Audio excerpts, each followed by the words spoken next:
यौवन की दहलीज पर पैर रखते ही नंदिनी शादी के लायक हो गई थी। लेकिन उसे पता था कि उससे शादी करने के लिए कोई राजकुमार नहीं आएगा।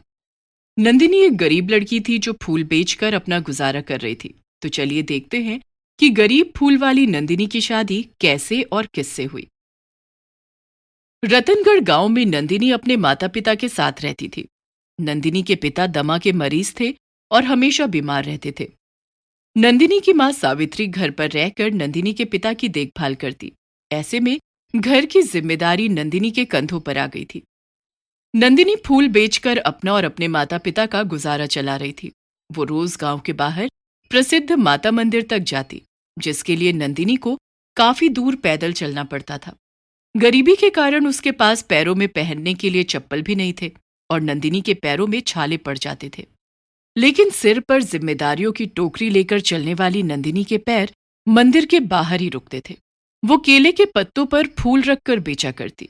त्योहारों के मौसम में तो उसके फूल काफी बिका करते, लेकिन बाकी समय में फूलों की बिक्री कम ही होती थी। अरे ये गेंदे के फूल कैसे दिए? 5 रुपए पत्ता साहब।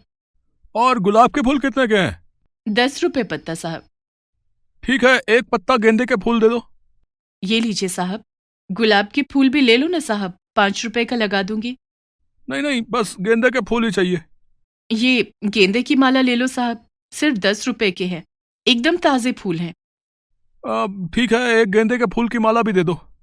नंदिनी मुश्किल से रोज के 150 से 200 रुपए ही कमा पाती थी। माँ, आज 150 रुपए के फूल बिके हैं। मैं 50 रुपए का आटा और दाल ले आई हूँ। बाकी बचे 100 रुपए तुम रख लो, पिताजी की दवाई लाने में काम आ जाएंगे। माँ को पैसे देकर नंदिनी घर के दूसरे काम में लग गई। नंदिनी के पिता बिस्तर से उठ भी नहीं पाते थे। वो खांसते हुए बोले, अब नंदिनी की माँ, हमारी नंदिनी अब शादी के लायक हो गई है।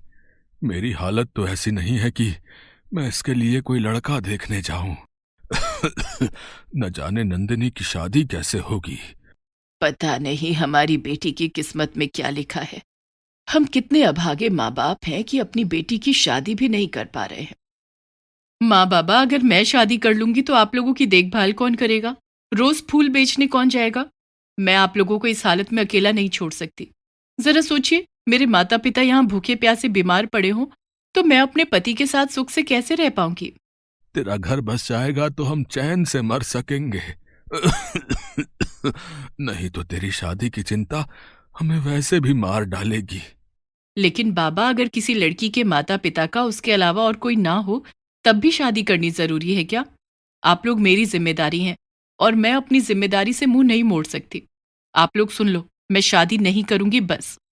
नंदिनी ने अपने माता पिता को चुप करा दिया और अपना काम करने लगी।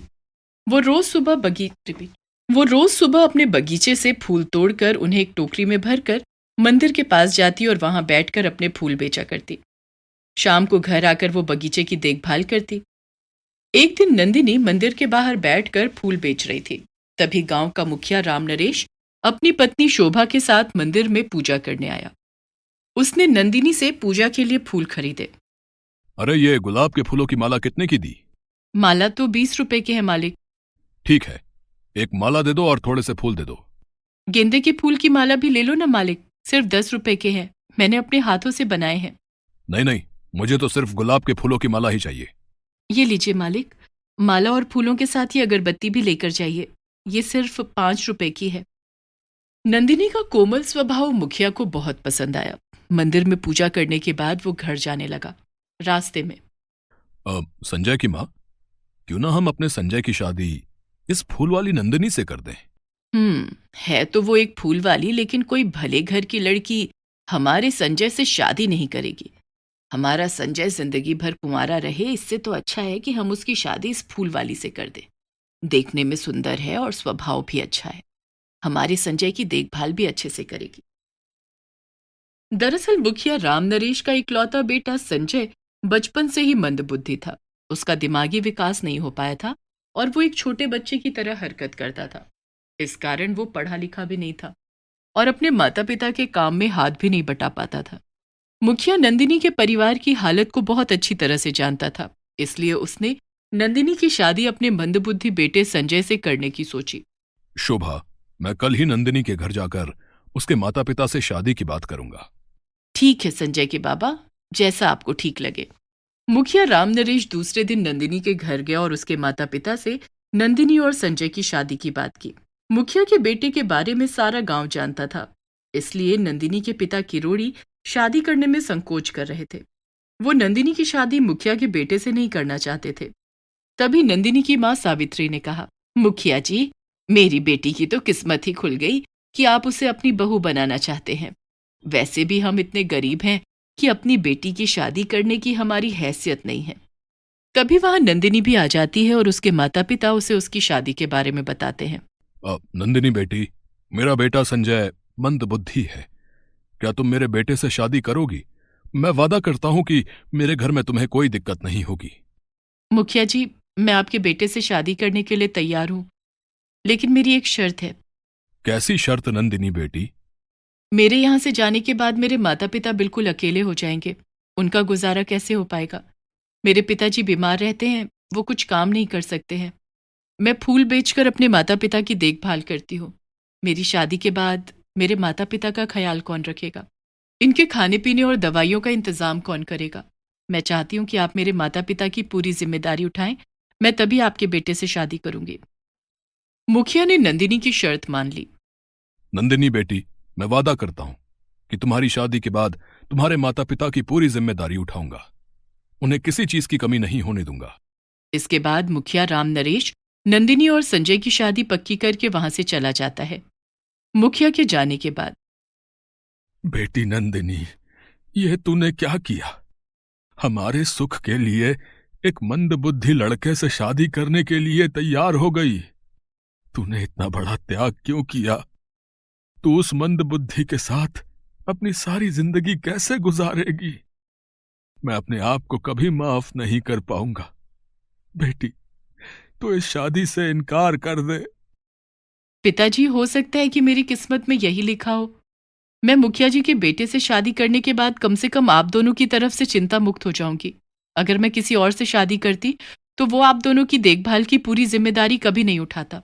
लेकिन मुखिया जी ने मेरी बहुत बड़ी चिंता दूर कर दी है। क्या हुआ कि मैं एक मंदबुद्धि लड़के से शादी कर रही हूँ? ईश्वर को जो मंजूर है वही होगा। कुछ दिनों के बाद नंदिनी की शादी मुखिया के इकलौते और मंदबुद्धि बेटे संजय के साथ हो जाती है। नंदिनी अपने ससुराल आ जाती है और अपने पति की देखभाल करने लगती है। इधर नंदिनी की शादी के बाद अपने वादे के मुताबिक मुखिया जी ने नंदिनी के माता पिता की पूरी जिम्मेदारी उठा ली। मुखिया नंदिनी के माता पिता के लिए अनाज, राशन, दवाइयां और पैसे भिजवाता। शादी के बाद नंदिनी ने भी अपने पति की देखभाल की पूरी जिम्मेदारी उठा ली। वो अपने पति संजय को बड़े प्यार से खिलाती, सुलाती और उसके सारे काम करती। नंदिनी को अपने पति संजय की देखभाल एक बच्चे की तरह करनी पड़ती थी। नंदिनी का अच्छा स्वभाव देखकर एक दिन सास शोभा ने उससे कहा, नंदिनी बहू, अब से घर की सारी जिम्मेदारी तुम्हारी। मुझ बूढ़ी से अब घर की देखभाल नहीं होती, अब तुम्हें ही सब कुछ देखना है। ठीक है माँ जी, मैं सब संभाल लूंगी, अब आप आराम कीजिए। नंदिनी ने पति के साथ साथ घर की जिम्मेदारी भी उठा ली। इतना ही नहीं, वो अपने ससुर मुखिया के काम में भी हाथ बटाने लगी।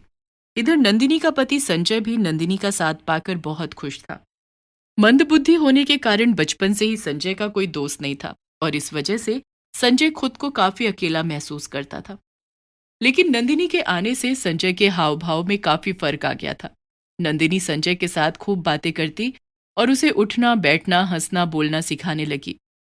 नंदिनी के प्यार और देखभाल के कारण संजय में बदलाव आने लगा और वो धीरे धीरे ठीक होने लगा। ये देखकर नंदिनी के सास ससुर बहुत खुश हुए। अब नंदिनी बहू, तुम्हारे आ जाने से संजय काफी खुश रहने लगा है और धीरे धीरे वो ठीक भी होने लगा है। हम तो उम्मीद हार चुके थे, लेकिन तुमने हमारी उम्मीदें फिर से जगा दी हैं। पिताजी, क्यों ना हम संजय को शहर ले जाकर उनका इलाज करवाएं? शायद संजय पूरी तरह से ठीक हो जाए।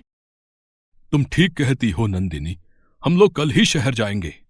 नंदिनी अपने पति और सास ससुर के साथ दूसरे दिन शहर जाती है और शहर के सबसे बड़े अस्पताल में संजय का चेकअप किया गया।